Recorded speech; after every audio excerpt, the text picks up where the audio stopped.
Hello बच्चों। So after discussing about Poisson equation, now today we will discuss about electric flux. What? Electric flux.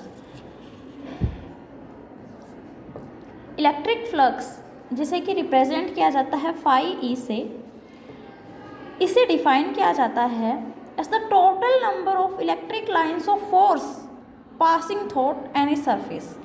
ठीक है, जिस surface का हम लोग निकाल रहे हैं उस सरफेस से कितने amount of total electric lines of force वहाँ से क्रॉस करती हैं, तो उसे क्या कहा जाएगा, वहाँ का इलेक्ट्रिक फ्लक्स.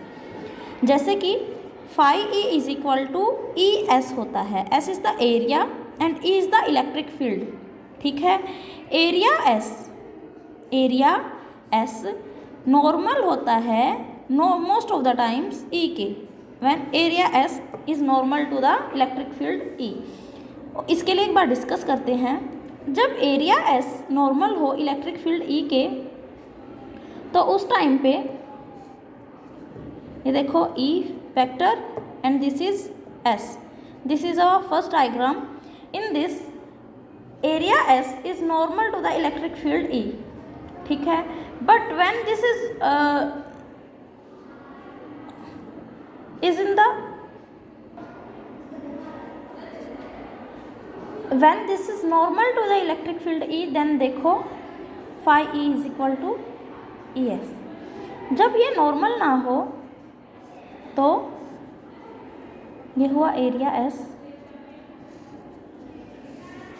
इलेक्ट्रिक फील्ड की डायरेक्शन में ले लेती हूँ कि वो ऐसे है, E vector.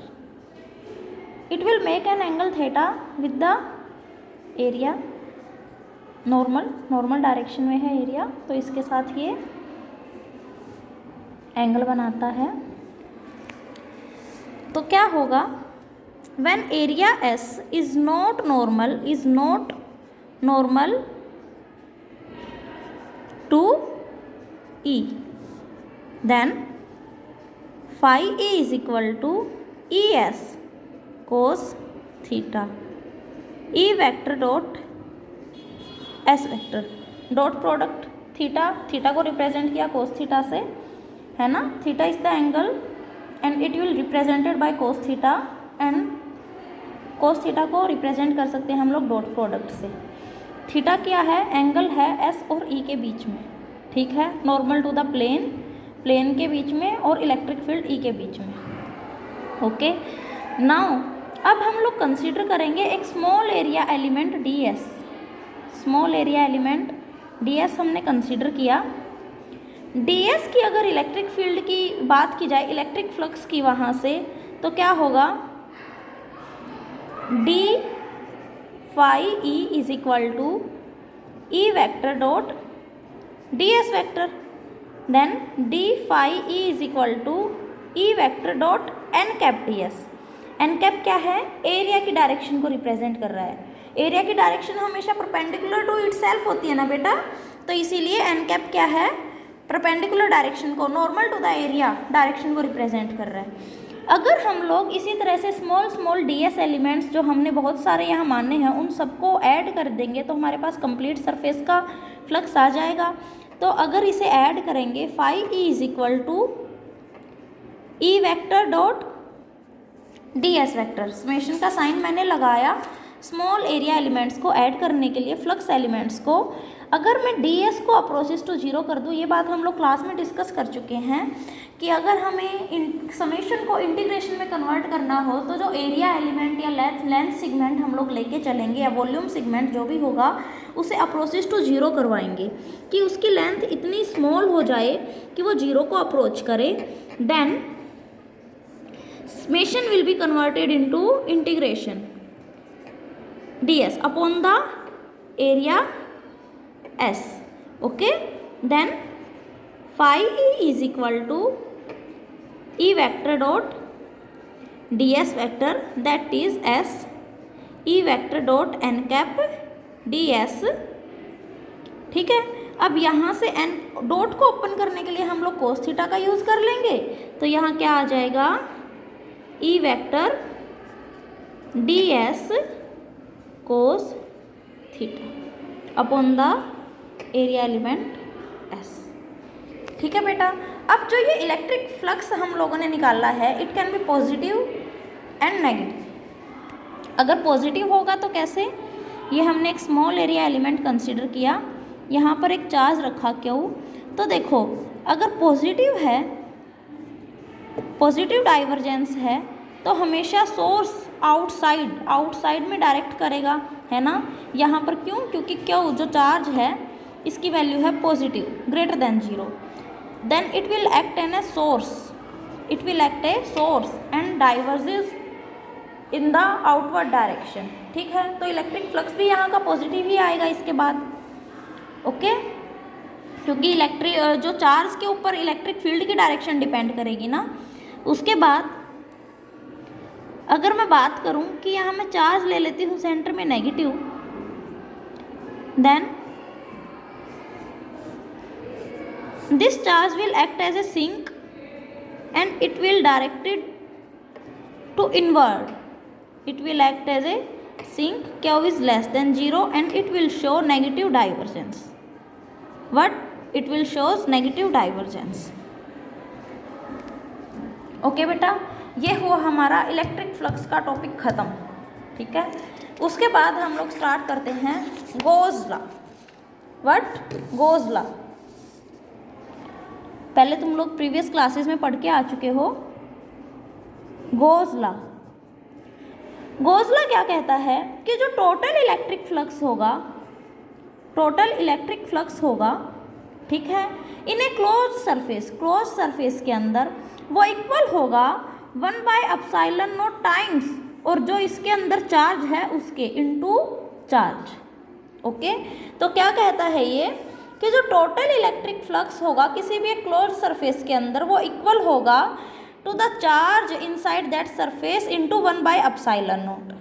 ओके, तो एक बार इसे प्रूव करेंगे हम लोग। ε0 क्या है यहाँ? परमिटिविटी ऑफ वैक्यूम और फ्री स्पेस। वैक्यूम और फ्री स्पेस की क्या है? ε0 परमिटिविटी।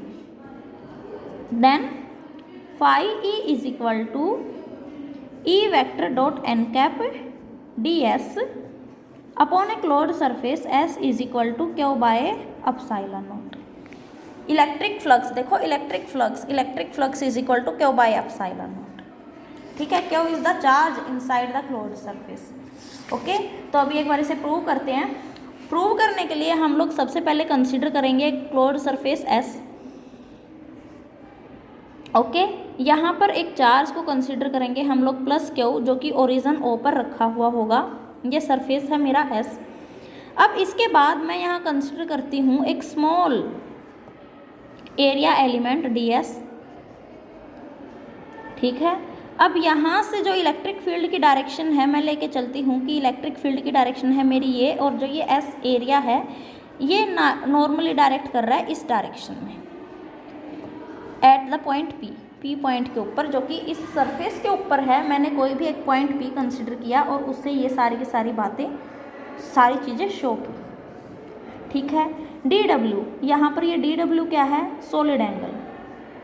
ये पहले आप लोग पढ़ चुके हो प्रीवियस क्लासेस में, एंड फिर भी अगर किसी को फॉरगेट हो चुका है तो मैं डिस्क्रिप्शन में इसका लिंक दे दूँगी। ठीक है, वहाँ से आपको ये टॉपिक क्लियर हो जाएगा। dw is the solid angle made by the small area upon the closed surface. ठीक है, तो अभी बात करेंगे हम लोग कि इलेक्ट्रिक फील्ड, ठीक है, एक पॉइंट P मैंने कंसिडर किया इस सरफेस के ऊपर, तो अब इलेक्ट्रिक फील्ड क्या होगा around P? 1/4πε0 Q by r square. r की वैल्यू क्या है? OP है ना, r is equal to OP। Okay, then electric flux, small electric flux ds के लिए जो स्मॉल इलेक्ट्रिक फ्लक्स होगा वो क्या होगा? d phi e is equal to, हम लोग पहले निकाल चुके हैं अभी E vector dot N cap ds। Dot product को मैं ओपन करती हूँ, E ds cos theta. N cap is the unit vector normal to the surface and theta is the angle between electric field and normal direction है जो surface की उसके बीच में। ठीक है, इसका नाम दिया थीटा। ओके बच्चा, तो अब total electric flux through the closed surface S, उसके लिए मैं क्या करूँगी, इस सब का इंटीग्रेशन कर दूँगी। टोटल के लिए स्मॉल का इंटीग्रेशन कर दूँगी ना, closed surface S, S d phi E, then it will equals to E vector dot n cap ds, that is E vector ds cos theta upon the closed surface S। E की value put कर देती हूँ जो हमने यहाँ अभी निकाली थी। E is equal to 1/4 pi epsilon naught Q/r² ds cos theta. Q/4 pi epsilon naught को मैं बाहर ले लेती हूँ, जो कांस्टेंट टर्म्स है इन्हें बाहर, एंड अंदर क्या बचा, ds cos theta by r²। Now ds cos theta by r² is equal to dw, that is equal to small solid angle made by, मैंने कहा था कि dw क्या है, small solid angle made by ds on the origin O, ठीक है। Then यहाँ पर अब फाई ई की वैल्यू क्या होगी, dw पुट करने के बाद, then phi E is equal to Q/4 pi epsilon naught dw, ठीक है। अब जो ये dw है that is equal to the small solid angle made by the area element ds on the point O, ठीक है। तो जो ये टोटल सॉलिड एंगल मेड करेगा इसकी वैल्यू होगी यहाँ अब dw की वैल्यू, क्योंकि ये टोटल हो जाएगा, तो टोटल क्लॉकवाइज अगर मैं करती हूँ तो ये हो जाएगा मेरा 4 pi, and then phi E is equal to Q/4 pi epsilon naught into 4 pi, 4 pi से 4 pi cancel out, phi E is equal to Q/अपसाइलन नोट, दैट इज, तो ये देखो total electric flux through a closed surface is equal to Q/अपसाइलन naught. Q क्या था, इसके अंदर रखा हुआ चार्ज। ये था आपका इलेक्ट्रिक फ्लक्स के बाद हमारा गोज लॉ, दैट्स इट। ये दोनों टॉपिक हमारे यहीं पे ख़त्म होते हैं। I hope it is clear to you. अगर कोई डाउट होगा तो हम लोग बाद में डिस्कस कर लेंगे। Thank you.